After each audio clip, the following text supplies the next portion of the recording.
When Louis Lifshutz was rushed to the emergency department with unbearable chest pain in February, he knew what was coming. In 2005 he was diagnosed with a rare and aggressive cancer of the thymus gland, which spreads easily and has a poor survival rate. After 2 open chest surgeries and several rounds of chemotherapy and radiation, the last few annual scans signaled he was in the clear. But as he lay in agony earlier this year, he rightly assumed the recurring tumors under his breastbone were back. After another grueling round of chemotherapy, he was told all conventional methods would be ineffective. His only hope was the more targeted approach of immunotherapy.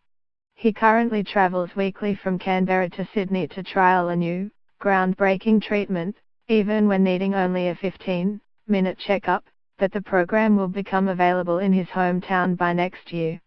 The ACT government will today announce $436,000 funding for the 3-year molecular screening and therapeutics, MOST, clinical trial, thanks to a new partnership between the Canberra Region Cancer Centre and Sydney's Garver Institute of Medical Research. The program uses an individual's genetic makeup to look for personalised therapies, as opposed to the traditional technique of guessing the best treatment based on the appearance of cancer cells. Clinical Director of Canberra Hospital's Regional Cancer Centre, Associate Professor Paul Kraft, said the trial could save lives. As they're all little individual tiny groups, they've been very hard to study until this has come along. It would also provide much more rapid accumulation of knowledge about how to treat these cancers. Many rare cancers are incurable and collectively result in half of all cancer deaths. While people with all types of rare cancers will be eligible to enter the trial, Dr. Kraft said the drug would not work for all genetic variations. He also said continued access to drugs could be unaffordable once the trial closes. Many rare cancer treatments are not listed on the Pharmaceutical Benefits Scheme, PBS, with immunotherapy purchased privately costing between $50,000 to $60,000 a year.